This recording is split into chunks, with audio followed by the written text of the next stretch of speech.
Hey all, it's Tatas Tuesday. Still working on the theme song for that. But you'll notice the graphic today. Actual women in the video game industry. This was taken from Reddit. Thank you, Reddit. Credit where credit's due. Um, but this is my way of talking about women in the video game industry again, because there were not one but two articles released yesterday that people I trust very much in terms of opinion have said are so bad they're not worth dealing with. However, there is a very, very strong and I believe inaccurate narrative regarding acceptance of women and minorities in the video game industry that I believe needs to be addressed in a very real way, because these articles in mainstream publications that are far more widely distributed than enthusiast pressed articles um, tend to rely on fear and scandal and less about highlighting the actual achievements of women in the industry in gaming. And one of the first things I want to acknowledge is and deal with is this conflation of working in the video game industry and having a STEM degree.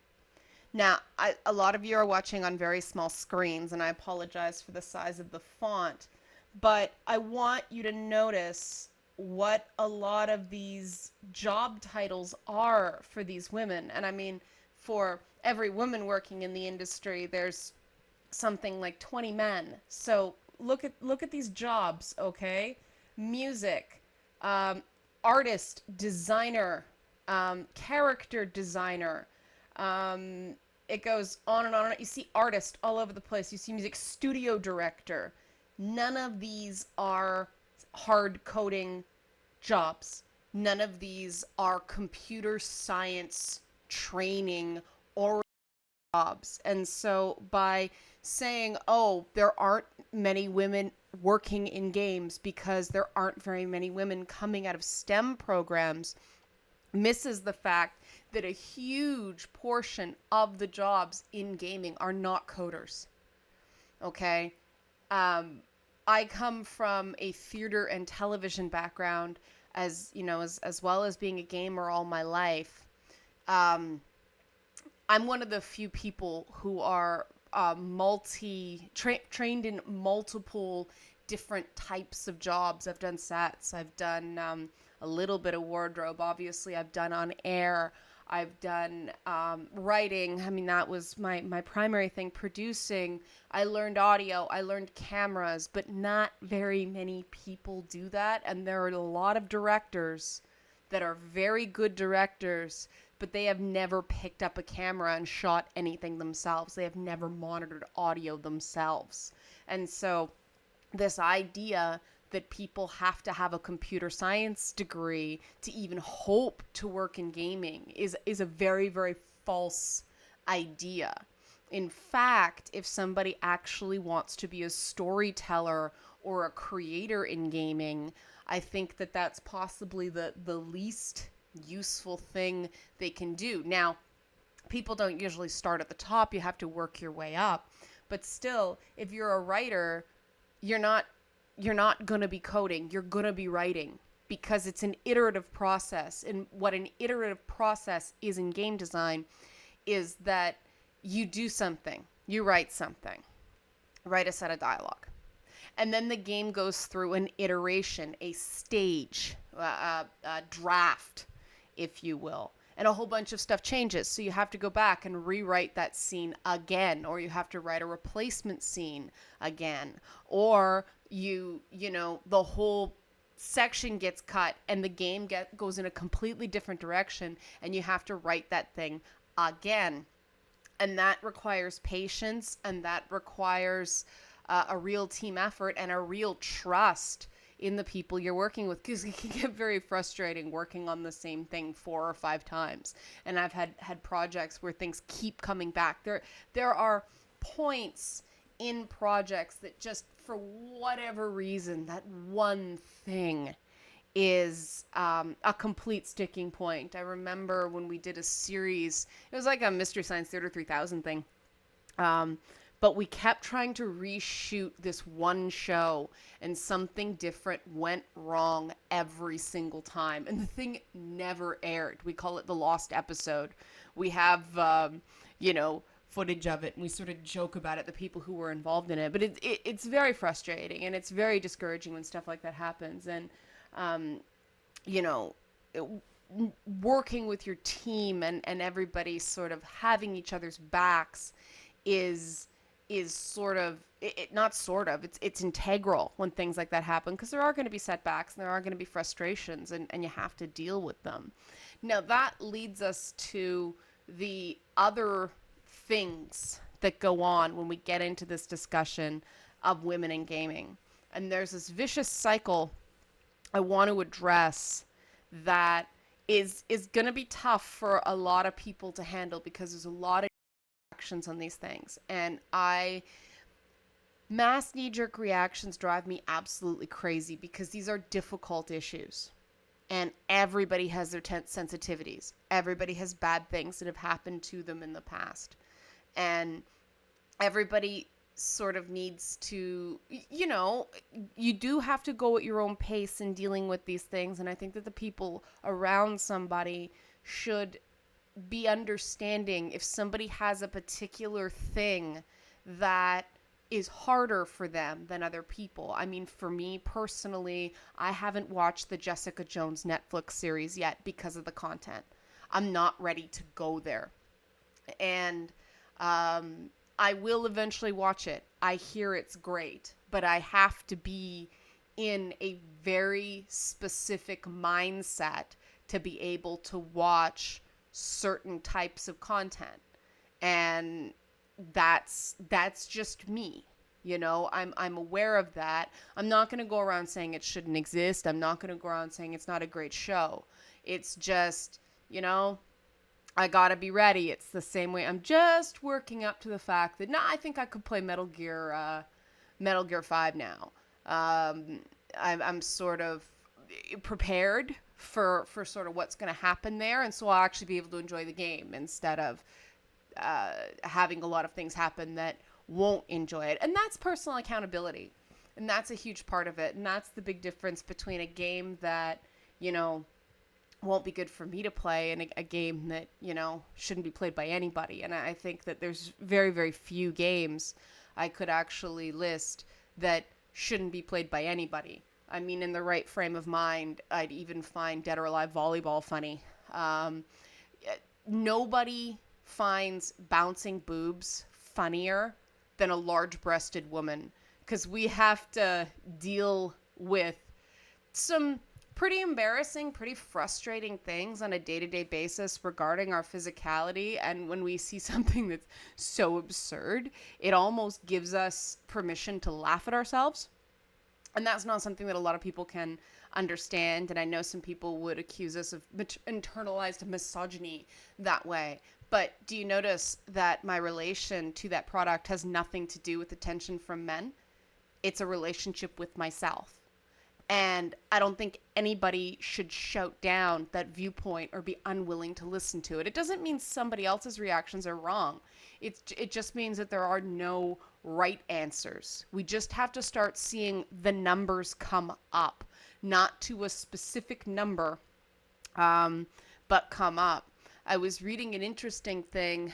God, I forget. I read so much now that I forget the source it comes from, but they're actually, when they're talking about diversity work and parity work, there's actually a curve that they've created. And it's not a straight line. It's not 50-50 parity. It's a curve of what you should be seeing if your company is on the right track. And I forget what it's called now. But, I mean, gaming's not hitting that curve. It's not.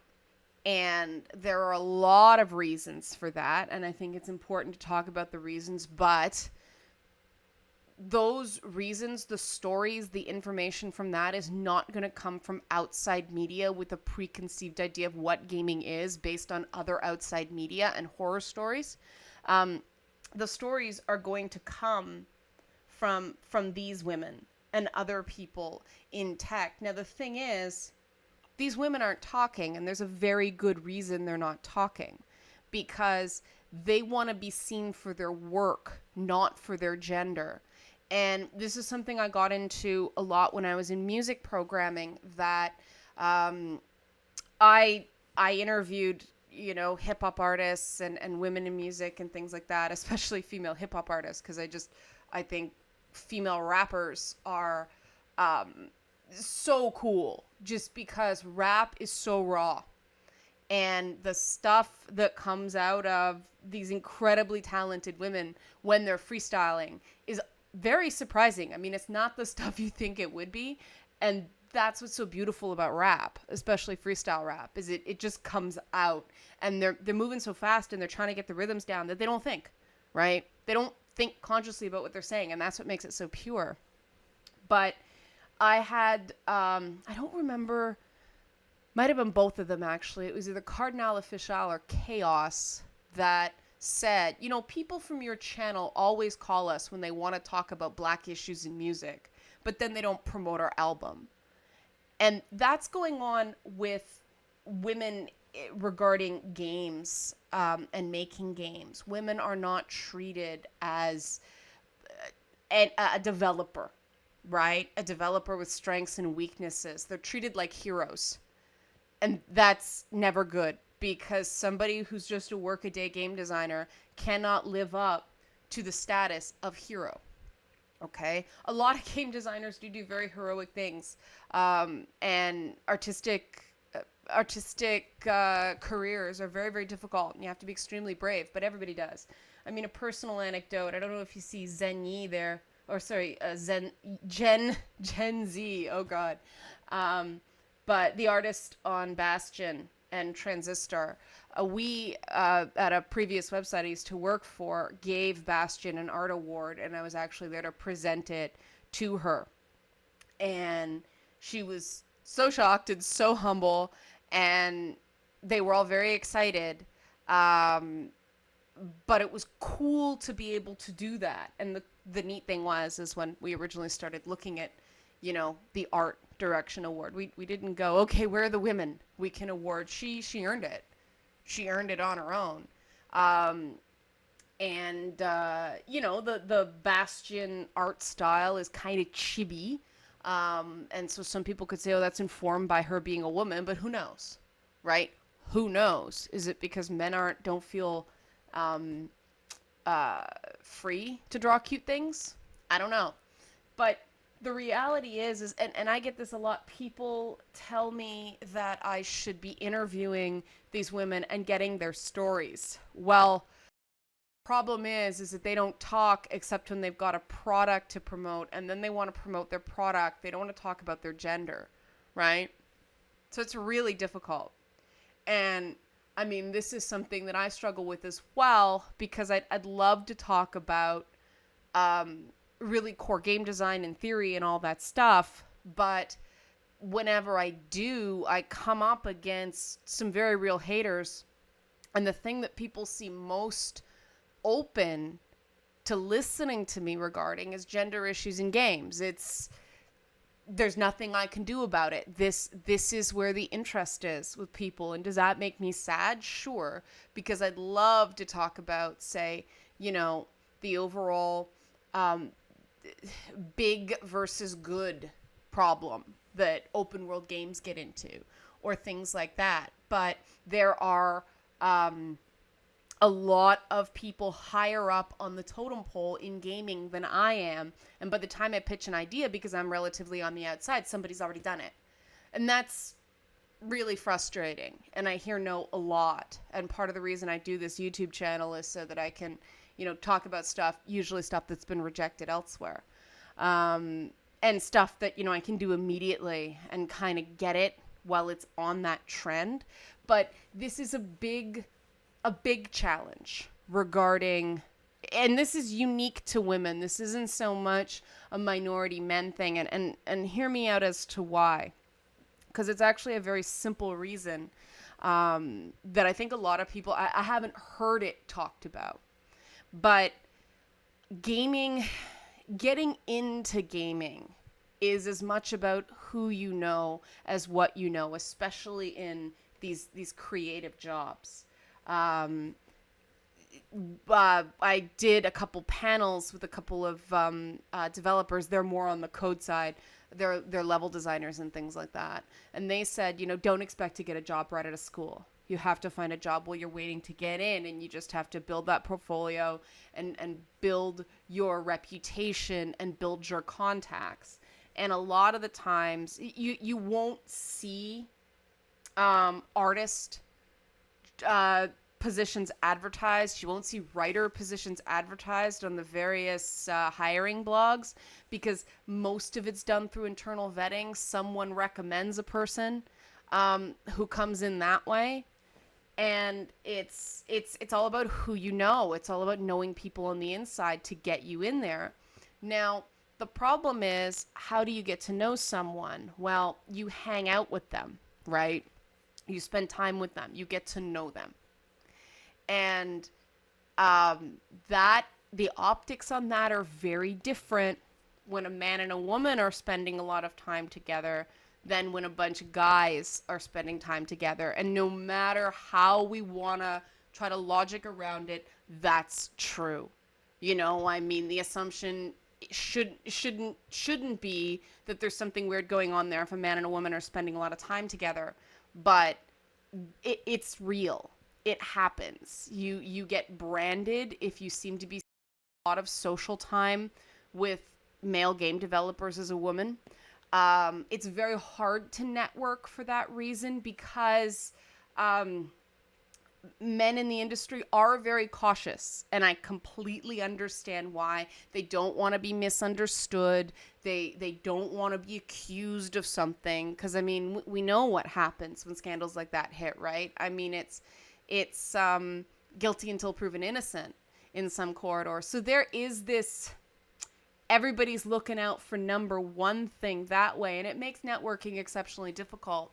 And that's why this whole women as victim narrative in gaming, or women as, embattled group within gaming is so counterproductive, because it's making everyone even jumpier when it comes to that sort of thing.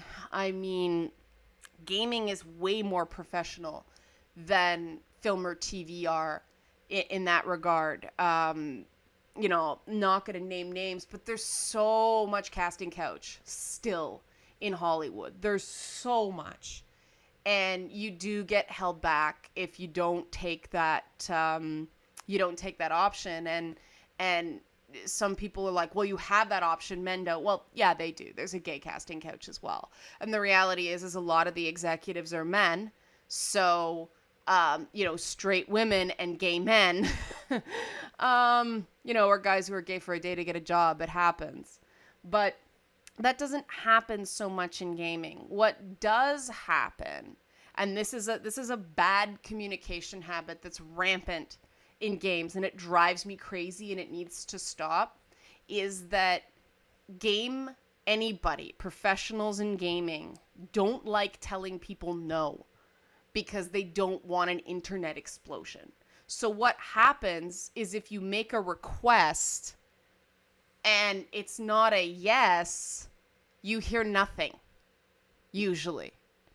And the problem with that is you don't know whether they just didn't get your email, or they just didn't get your text, or they're not answering you because they don't want to say no, or there's some other reason that they just cut off communication with you. And that's right back to the alternative aggression theory that, people studying middle school girls deal with. It hits women in the industry in a different way than it hits men, because more and more men are experiencing that sort of weaponized silence, for lack of a better term, being cut out of things. But practically every woman has experienced this growing up. And so it brings back a lot of, really deep insecurities. And it's tiring after a while, on in a given week, I'll be like, oh yeah, that person didn't email me back on this thing. Now, should I follow up because maybe they were just busy and didn't get the email? Or should I let it go because this is another thing, say no, or they don't want to have a difficult conversation and you don't know the right move? It's very difficult to know. And if you get it wrong, you're set back. Like it's not like, oh, just give it a try. What harm can it do? It can do a lot of harm.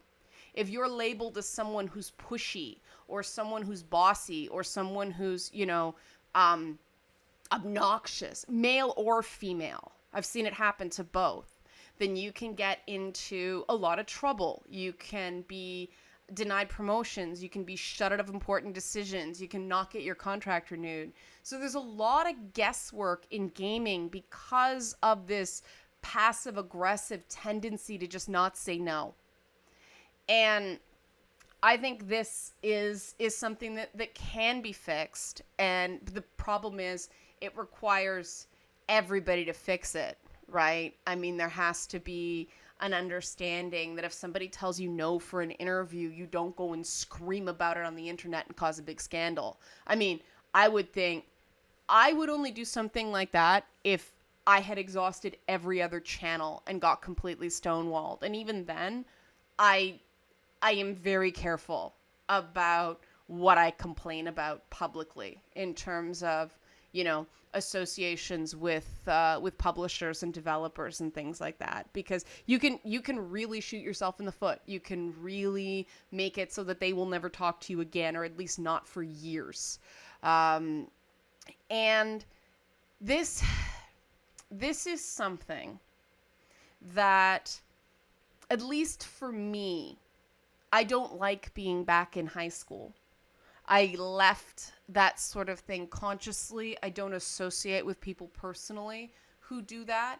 And if I can choose, I'm going to avoid this sort of passive aggressive, I'll say it, bullshit in my working world too. And I know that people aren't, it's not deliberate, it's nothing conscious, it's nothing personal against me, but that's the point, right? Like, how hard should it be to get an answer out of someone? And it's very tough, especially since women in general, I mean, there are exceptions. I don't want to get into the not all men, not all women thing, but women in general are socialized to ask for less stuff. Classic example is, it's more normative for a man to ask a woman out than a woman to ask a man out. We're supposed to be coy and drop hints and all that stuff. I was never very good at that, and I think that's done me better than being, a traditional quote unquote girl. But there is a lot of, I mean, my mother would freak out if I went on and asked for something, even a family member. No, you're being selfish. No, you're being this, be seen and not heard. Don't embarrass me.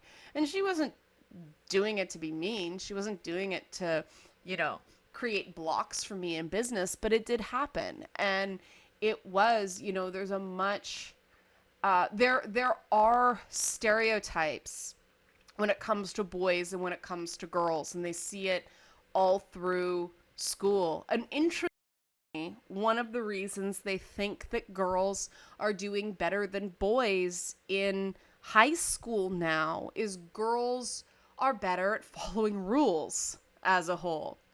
And so with all these rules, Common Core and all this standardized testing, girls, I won't say thrive, but they conform better than boys do. Boys, as a rule, not all boys, go, screw this is dumb. What am I ever going to use this for? Boys are not encouraged towards brainless obedience the same way. And as a rule, these are generalities, okay? Don't freak out. Now, the problem is when you get out into the working world, especially a competitive working world, there is no standardized testing. There is no, LSAT or SAT to get a job. And so you have to start thinking outside the box, and you have to start breaking rules, and you have to start bending rules and knowing when to go over someone's head, knowing when to have that tough discussion, knowing when to go in and say, look, this isn't working for me, I need guidance, right? Those are not things taught in traditional public education now. And girls doing better in school does not mean girls are doing better in work. And I think that's part of the reason why, is the skills that we are rewarded for in school are not the skills that allow us to get ahead in a very competitive, creative workforce. And personally, I am so sick to death about worrying whether someone has a personal issue with me because nobody has a straight up conversation anymore. And especially email, it's like puking stuff into a void. Eventually, a lot of people of both genders leave games. It's just when one man leaves games, it's the stats don't drop because everyone is so important. People of both genders leave games because they get tired of the crunch, they get tired of the burnout. They want a career that is more steady, that is more reliable, that you're less likely to get laid off once this project cycle is done. And, they want something with a retirement plan and medical benefits and career longevity and a promotion track, because, they want to have families and they want to have all that stuff. And I mean, one positive thing I think we're seeing in video games right now is the increase of dad games, right? Men wanting to tell their experience as fathers. And I think that's amazing, because that is a step away from the dude bro shoot 'em up, right? That was so popular in the 90s and early 2000s. But there's a reason for that as well. And this is something that doesn't get talked a lot. It's not that gaming appealed to 18 to 24 males in that period of time. All media appealed to 18 to 24 males in that period of time. That was the desirable demographic for advertisers in all media, TV and film and print and magazines. They all did it. By print, I mean newspapers. They all did it. And, that wasn't exclusive to gaming. Gaming kind of caught it on the chin. But what has happened in recent history is the critical demographic, the key demographic, the household purchasing decision makers, the people who are actually moving money through the economy, shifted in television to, I don't remember the exact number, but it shifted to women, basically soccer moms, the we demographic. People who don't think game systems are marketed to women. The we was absolutely marketed to, I believe it was 35 to 54 female. And that's because the money changed.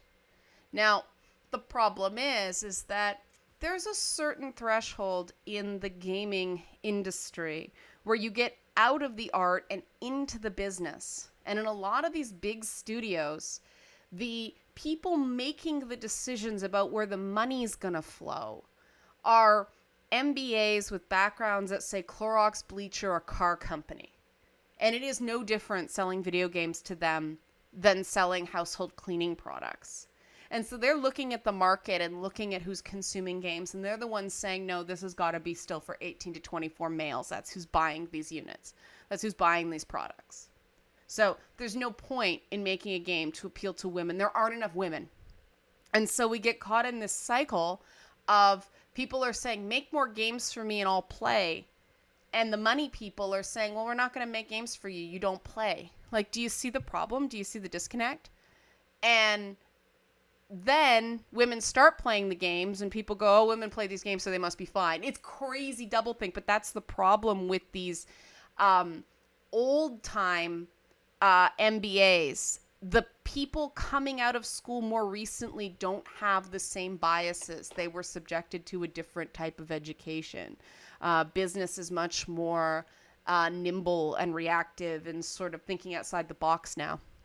But these executives, who cut their teeth at Procter & Gamble and SC Johnson and things like that, they're not thinking about games as something that's a public service.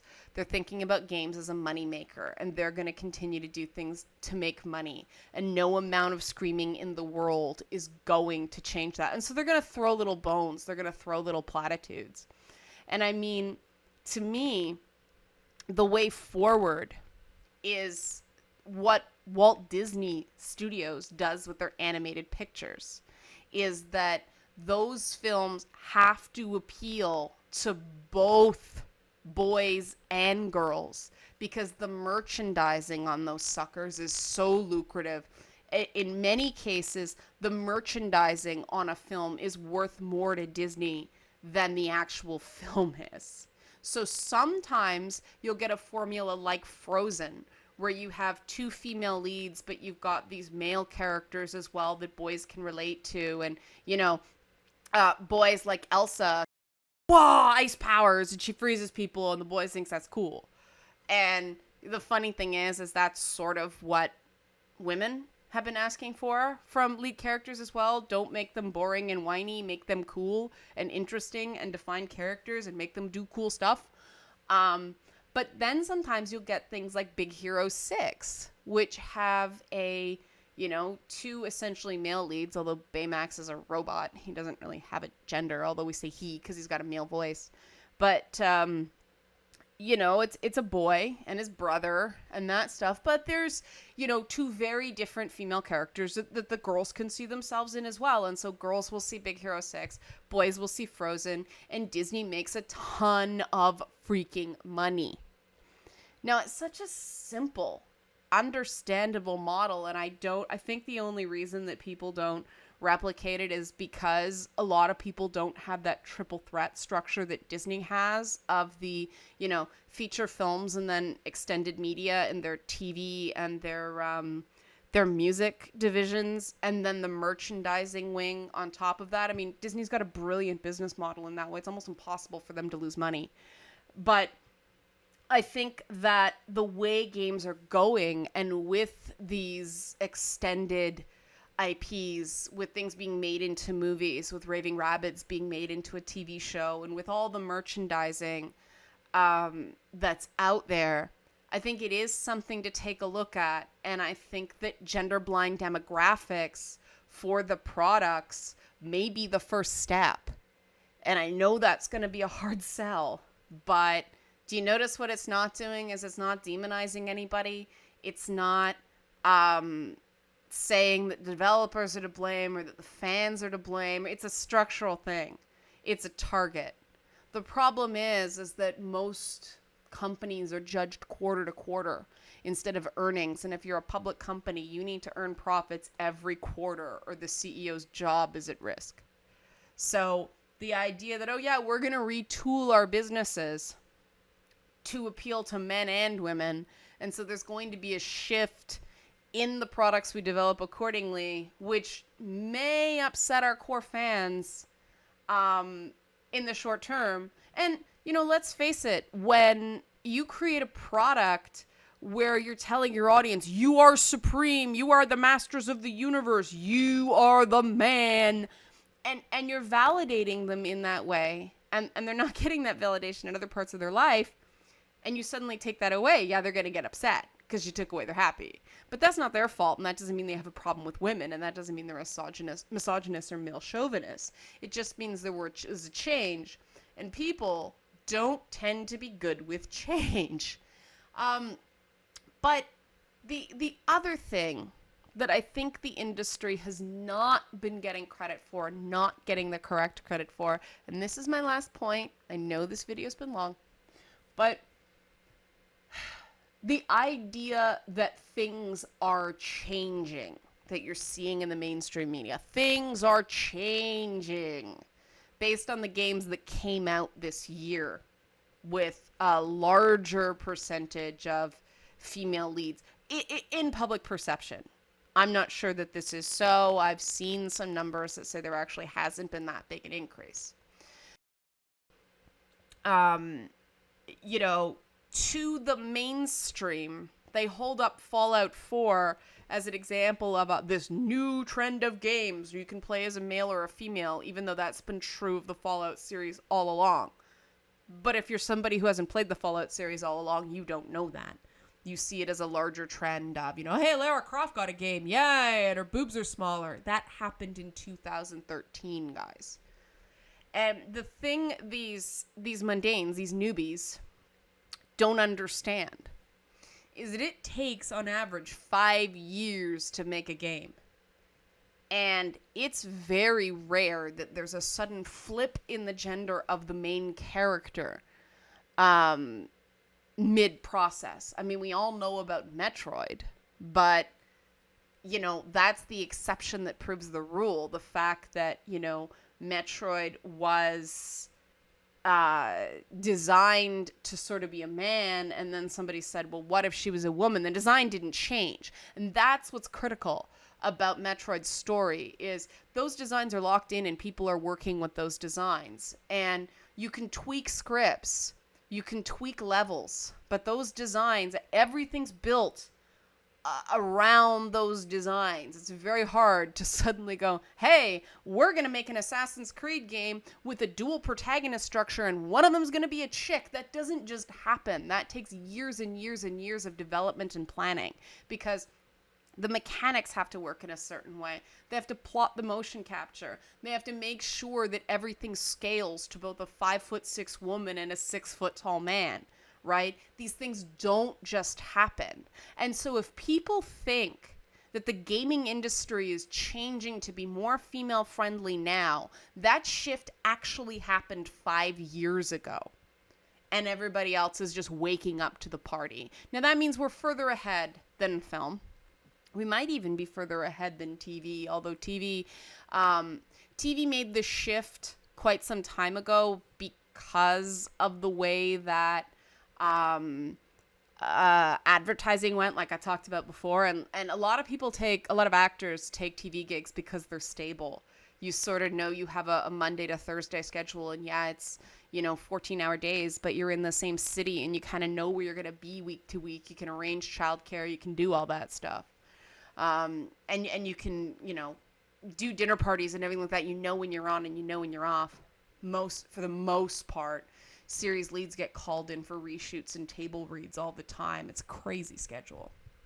But the reality is that this change everybody is trumpeting in games happened half a decade ago.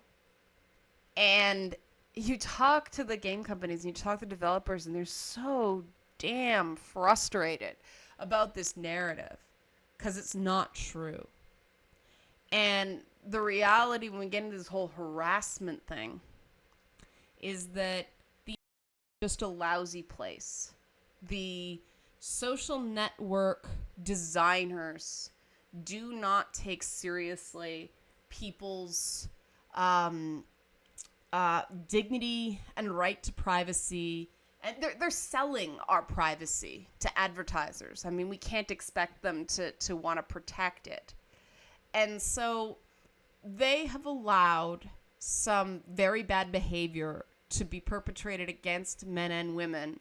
And they're blaming their user base for the things that the tools allow them to do. And anybody that understands game design, these things don't just happen. You can't, go in and mod Twitter or mod Facebook and make it do things it wasn't intended to do. These are structural problems within these social networks.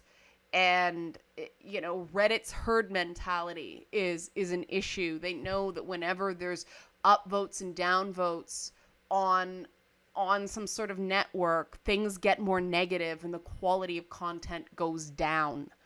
And these are just things we all know. And so to blame the users for the sort of behavior that the very structure of these social networks is encouraging people to do, well, that's not very fair, is it? People are people, and basic human nature has not changed.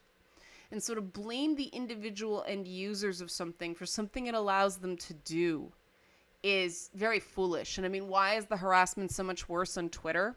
Well, because Twitter just allows anybody to jump in on what you're doing unless you protected your tweets, which renders Twitter almost useless for most people because you use Twitter to get your name out there.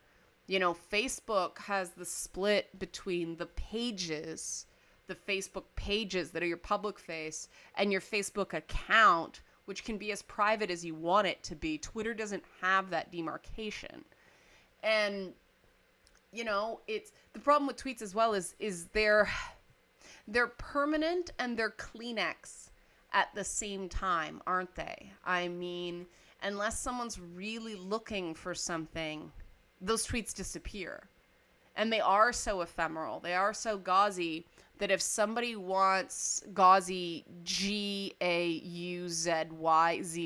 not Ghazi, they're so ephemeral that people can go back and find 2-year-old tweets, 3-year-old tweets, 4-year-old tweets, and make them look a lot worse than they were in context. And that's a big problem with Twitter. And Twitter's the one that's going to have to deal with that. And that's not a man problem. That's not a woman problem. And the thing that bothers me about this harassment narrative is guys are getting the absolute crap beat out of them daily on social networks. And no one is writing articles about that. Nobody. There were a few articles about a guy who got swatted, a game developer that got swatted, but it's not as common. Men as a class are not seen as embattled on social networks, and everybody is. I see the stuff that men get and are expected to take, and that's the thing I get really frustrated about, because this idea that men should be able to take comments that women don't, that inherently implies that people think men are mentally tougher than we are. And I don't buy that for a second. If men are supposed to be able to take this stuff, then I should be expected to handle it too. If something is wrong for me, then it's wrong for the men that are my colleagues as well. And until we actually mean that, until we actually mean that a person is a person and there isn't a discrepancy along gender lines that way, this turf war, this culture war is going to continue. Because nobody wants to feel like they don't matter. And right now, there's a very real message being received by white male gamers that they don't matter. Now, I know from talking to both sides that that's not the intended message, but that's the message that's being received. And if we can sit here talking about pernicious messages in games and unintended messaging and all this social structural change stuff, then it has to apply both ways as well. The idea that, a message being received wasn't message intended doesn't necessarily mean that we have to apologize or we did anything wrong, but we do sort of have to be aware that that perception is there, and we have to change our approach accordingly, because we have to decide whether we want to be, what's the word I'm looking for? We have to wonder whether we want to preach to our base or we want to actually be effective in enacting change. And if we want to be effective in enacting change, then we have to go out and talk to the people we think need the change in a way that they understand and in a way that doesn't put them on the defensive or make them feel like they're not valued. And that's totally fair. I personally think gaming doesn't have to be saved. And gaming doesn't even need to be fundamentally changed. We need to evolve, and that's true of any business. Innovation is great. Innovation keeps us fresh. Innovation keeps the fresh ideas going. And I think the problem actually at its core is that gaming has stagnated a little bit because it's matured. And if we actually look at getting new stories out there and getting innovative ideas out there, well, that comes with new voices, and new voices get added when, we realize we can't keep telling the same stories with the same gameplay mechanics and the same plot devices over and over and over and over again. We just can't. And when we start recognizing that, I think it'll take care of itself, but we do really have to be aware of not retreating to our unconscious bias. And this is everybody. This is something everybody has to watch, not just one group. And I think part of the reason that everybody's screaming at each other so hard, and not everybody, it's actually a minority, I've found, minority of people in the industry who are really heavily invested in this fight. And everybody else waiting for it to be over so we can go back to having sane civil conversations about stuff that matters to all of us. But, you know, we're not going to be able to do that until people relax and depersonalize it and actually focus on what's really getting solutions. Because, guys, we have been at this culture war regarding women in gaming in earnest since 2012. And we really haven't moved the needle terribly much. So that means that we have to change our tactics and we have to change our approach. That's just any post-mortem in a business would say this, that this isn't working, where we're grinding our gears here. What can we do? And, you know, I think that, well, I've suggested a lot of solutions, but I think just sort of understanding is the first step. Understanding how these things work and that games don't come out of nowhere. And giving developers credit for what they have achieved instead of just constantly going, no, I'm not good enough. It's not going to work. Everybody wants to feel like their efforts are being seen and appreciated. And if we don't say that, we're not going to get very far. Okay, well, that was really long. And I'm still talking. But part of it is I'm just trying to be so careful that somebody's not going to freak out. And that's really frustrating. But hope you enjoyed it. And hope this gave you something to think about. And happy Tuesday.